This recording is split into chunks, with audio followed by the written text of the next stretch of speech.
Some 200,000 seafarers are stuck on ships because of the COVID-19 pandemic, according to the International Transport Workers Federation. They're not allowed to leave their vessels because of international travel restrictions.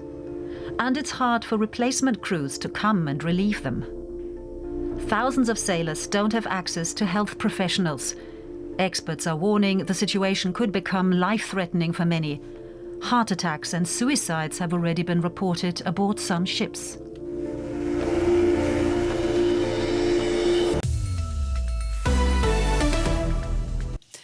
Welcome to your COVID-19 special on DW News. I'm Monica Jones. Good to have you with us. Now, the movement of goods around the world depends on them, but now they're unable to move themselves.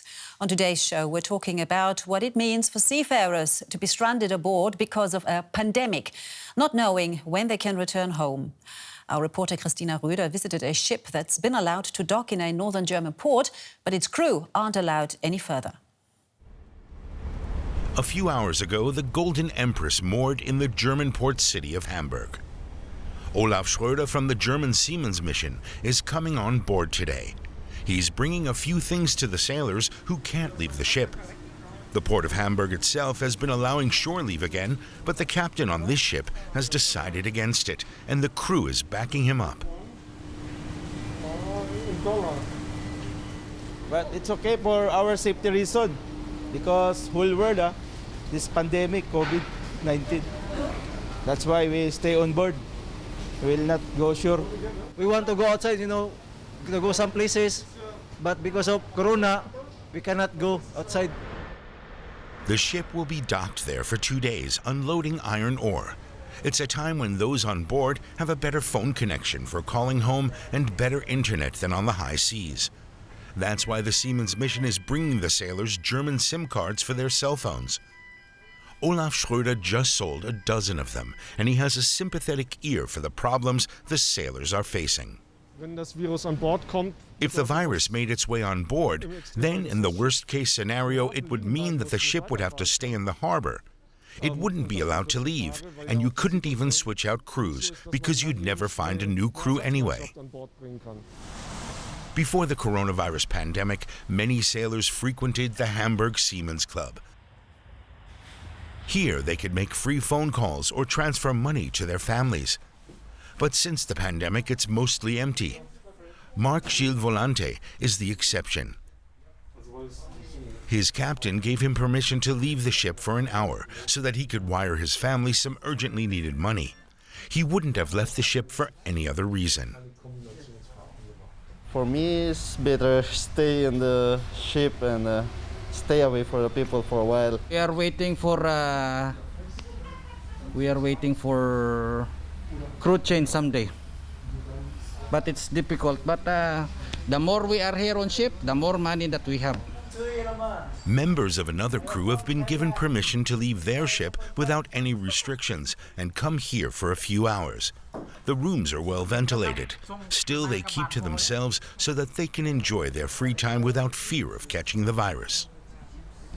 After the money has been transferred to his family, Marc Gilles Volante quickly buys a few things at the Seamen's Mission shop.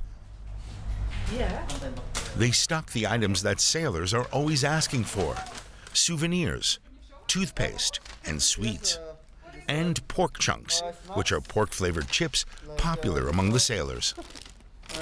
There's some soup also. The ones that are allowed to come here rejoice like it's Christmas. They come in, they're beaming, they're so happy to come inside. They enjoy being here, even if it's only for an hour. If it weren't for the coronavirus crisis, the Seamen's Mission in Hamburg would be filled to capacity. But these days, sailors like Marc Gilles Volante and his colleague just take the shuttle bus directly back to their ship. Goodbye. Bye-bye. After this visit to Hamburg, they don't know where or when they'll be on land again.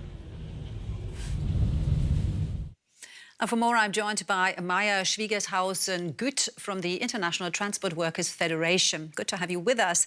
Our report just showed the situation for seafarers here in Germany. Is it the same elsewhere? Or it's even worse, actually, around the world. Because, I mean, most of the European countries, they have recognized seafarers as key workers, but that's rather exceptional if I look at the global perspective. So, for example, if I look at the global seafaring market, it's around 400 seafarers worldwide that are waiting to leave the vessel or rather join the vessel. So it's quite a tight situation. Right. And is there a difference in terms of working on a container ship or a cruise liner for seafarers right now? Well, in a way, yeah, there's a difference. I mean, so the duties on the vessel, they differ in a way. And it's even different if I look at the perspective that seafarers have. So if I'm working on a cruise vessel at the moment, and cruise vessels are mostly laid up. So it's rather a question of how can I get home? But if I'm working on a container vessel, it's even worse because it's a question of when I can get home and when there is somebody to substitute me. Because working on a container vessel, I can only leave if there is somebody else that can join the vessel. And that's really a problematic situation at the moment because as governments are closing their borders and global flights are rather restricted, it's rather complicated to be at the right spot at the right moment in order to facilitate the crew change. Right. I mean, keeping sailors, seafarers on board is also to protect them from eventually catching the virus when they go on land. But what happens, despite all the safety measures, if the virus actually gets on board? Well, this depends very much on the company policy and the local requirements. So, for example, I've been in contact with vessels that have caught the virus here in a German port. And those vessels needed to stay in port unless everybody got tested negative, and then they could leave.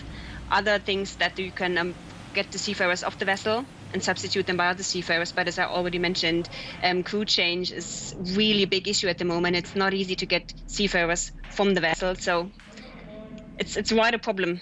It's tough, and it's really tough. But the good thing is, it's the number of vessels that have caught the virus are so low, so right. It's quite a good situation. But there are other threats, as we've also heard, threats of seafarers getting heart attacks and so forth. Why is that? Mm-hmm. Mm-hmm. Well, it's a tough situation at the moment. I mean, if you imagine being a seafarer working aboard the vessel, I mean, you live in kind of a 8 to 10 square meters cabin. You see the same wall every day. You're working in the same environment, seeing, for example, the engine room day in, day out for 12 months in a row, working every day, 7 days a week. So it's really a tough situation. And usually those seafarers, I mean, they already joined the vessel. And they know when they have kind of their return flight ticket in their bag when they join the vessel. So they know when they will see their family again. That is a real lockdown situation, much worse than anything that we've experienced, of course. Just briefly, what could solve the dilemma for them? We need governments to act, really act, not just holding speeches and pretending to do something. So there are some countries that have changed their status, that have recognized seafarers as key workers, and they are free in giving visas, but it's really a small number, and we need more governments to act. Mm-hmm. So to open their borders, to issue visas, and not to close the borders. All right. Well, Maya Schwingershausen, Gut from the International Transport Workers Federation. Thank you so much for your time. Thank you. And now it's time for more of your questions. Over to our science correspondent, Derek Williams. For how many days are asymptomatic people contagious? This is one of the questions that medical professionals would love an answer to, but it's pretty complex, and we haven't even nailed down answers to simpler related questions, like what percentage of people who get the disease can even be classified as asymptomatic, or how infectious they are. You might remember last month, there was an uproar when a WHO official appeared to say that there were indications that asymptomatic people very rarely passed on the disease to others. That was followed by a lot of backtracking. But maybe it helps to look at what we do know. One expert I read on this said that transmission from people with symptoms generally tails off completely within 8 days after the onset of those symptoms. And he thought it unlikely that an asymptomatic person would be infectious for longer than that. That sounds plausible to me, but it doesn't constitute proof. I've read many medical opinions on survival rates. 99.4% survival seems to be the most common percentage rate I'm seeing. Is that accurate? Calculating this number with real confidence is still impossible at the moment because there are still too many open variables. The statistic you mentioned probably originally comes from the WHO's chief scientist, who has said that the organization believes that what's called the infection fatality rate, or IFR, is around 0.6%. Now, the IFR is the true proportion, if you will, of infected people who will die from catching a disease.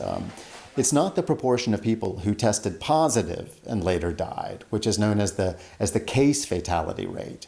That's, of course, much higher. If the WHO's guess on the IFR is accurate, though, which is still a pretty big if, though less of one than it was a few months ago, then it would mean that statistically around 6 out of every 1,000 people who catch COVID-19 will eventually die from it, whether they tested positive beforehand or not. Now, that doesn't sound like much, but 0.6% of the world's population is still close to 50 million people.